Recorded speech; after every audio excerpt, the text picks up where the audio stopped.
আসসালামু আলাইকুম রহমতুল্লাহি ওবরকাতুহু।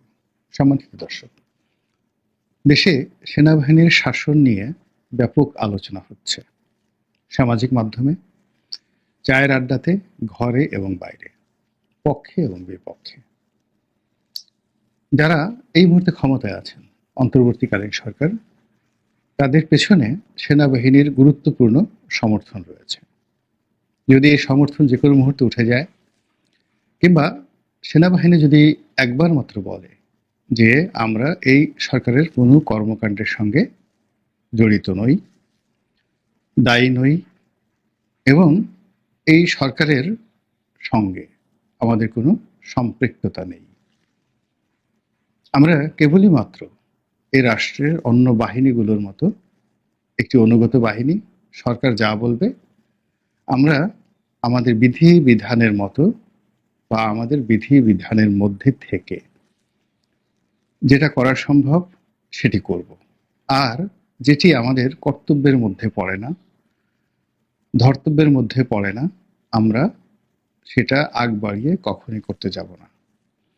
শুধুমাত্র এই ঘোষণা দেওয়ার সঙ্গে সঙ্গে পুরো রাষ্ট্রযন্ত্রে কি রসায়ন ঘটবে, জনগণ কারা রাস্তায় নামবে, কারা উল্লাস ধ্বনি দেবে এবং কারা ভয়ে রীতিমতো জ্ঞান হারা হয়ে পড়বে, সেই বিষয়টা কল্পনাই করা যাচ্ছে না। বাস্তবতা হলো যে আমাদের দেশে সেনা শাসনের বহু রূপ আমরা বিভিন্ন সময় দেখেছি। রাজনৈতিক সরকারের অধীনে যখন জরুরি অবস্থা জারি হয় তখন এক ধরনের সেনা শাসন, আবার রক্ষী বাহিনীর মতো বিশেষ কর্তৃত্ব দিয়ে যখন মাঠে নামিয়ে দেওয়া হয় সেনাবাহিনীকে বা প্যারামিলিটারি গ্রুপকে, তখন এক ধরনের সেটাকেও সেনা শাসন হিসাবে আমরা অভিহিত করি। কিংবা যখন র্যাব তৈরি করা হলো, অথবা যখন অপারেশন ক্লিন হার্ট বেগম জিয়ার আমলে প্রথম করা হলো, ঠিক সেই সময়টাতেও আসলে কার্যত সেনাবাহিনীর শাসনই চলছিল রাজনৈতিক ডামাডোলের আড়ালে। আমাদের দেশে সরাসরি জিয়াউর রহমানের সাহেবের এবং হোসেন মোহাম্মদ এরশাদ সাহেবের অধীনে সেনা শাসন ছিল, এবং তারা যে সময়টি গণতন্ত্রের কথা বলে শাসন করেছেন, আসলে কার্যত সেই সময়টিকে আমরা সেনা শাসনের মতো গুরুত্বপূর্ণ মনে করি। পরবর্তীতে যখন 1/11 হলো, তখন আমরা একটা ভিন্ন ধারার, ভিন্ন মাত্রিক সেনা শাসন এই বাংলায় দেখেছি। কিন্তু এখন যা কিছু হচ্ছে, এটাকে আসলে সেনা শাসন বলা যাচ্ছে না, 1/11 বলা যাচ্ছে না, অতীতে যেভাবে যা কিছু হয়েছে তার কোনোটিও বলা যাচ্ছে না। সবকিছু চলছে, আবার কোনো কিছু চলছে না।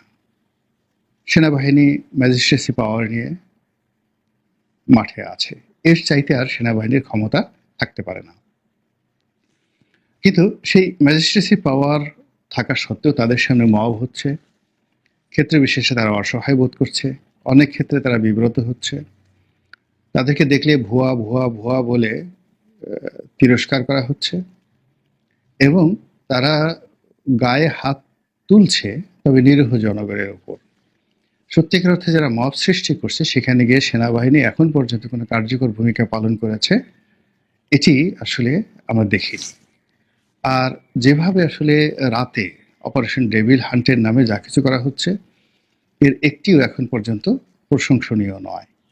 আর দিনের আলোতে আমরা যেটা দেখছি যে পিছনে একটি বড় রাইফেল নিয়ে, তারপর সামরিক পোশাক পরে, মাথায় টুপি পরে, বিরাট গাম বুট মানে সামরিক বুট এগুলো পরে, তারা যতই রায়ট দমন করার চেষ্টা করুন না কেন, আসলে এত যন্ত্রপাতি নিয়ে কোনো অবস্থাতেই একজন সেনা সদস্য দৌড়ে কোনো, যাকে বলা হয় মবকে বা কোনো উচ্ছৃঙ্খল জনতাকে ধরা সম্ভব নয়।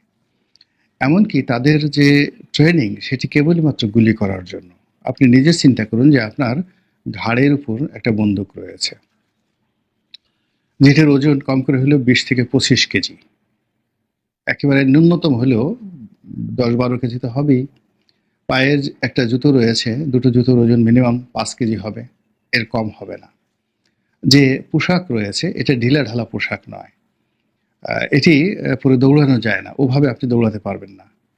তো সেই পোশাক পরে আছেন, মাথায় টুপি, এবং যখন মাথায় আপনার টুপি থাকে, সামরিক ক্যাপ থাকে, মাথার সঙ্গত কারণে একটু গরম থাকে। তো সেই অবস্থাতে আপনি হাতে একটা বাঁশের লাঠি নিয়ে যখন একটা মবের দিকে যাচ্ছেন, ২০-২৫ জন লোক দাঁড়িয়ে আছে, তখন আপনার মনে ৩-৪টি ভয়।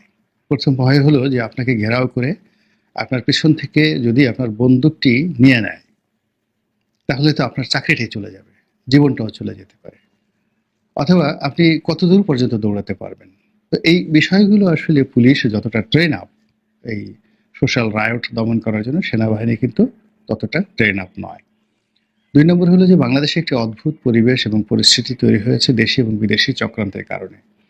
এ সকল কারণে সেনাবাহিনীর যারা মাঠ পর্যায়ের কর্মকর্তা রয়েছেন তাদের মধ্যে যথেষ্ট দ্বিধা রয়েছে, দ্বন্দ্ব রয়েছে, ক্ষেত্র বিশেষে অসন্তোষ রয়েছে।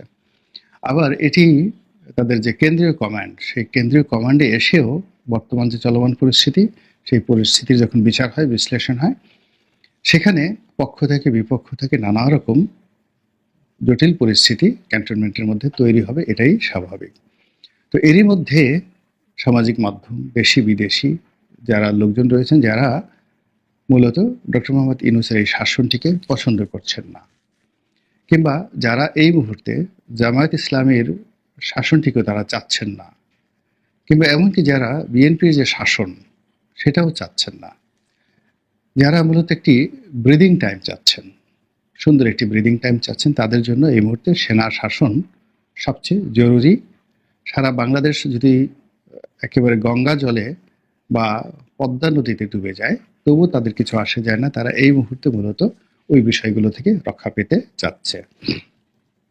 ২ নম্বর হলো বাংলাদেশের যে আইন শৃঙ্খলা, এটি আপনি তথ্য দিয়ে, ডাটা দিয়ে আপনি মানুষের স্বস্তি বা অস্বস্তি প্রমাণ করতে পারবেন না।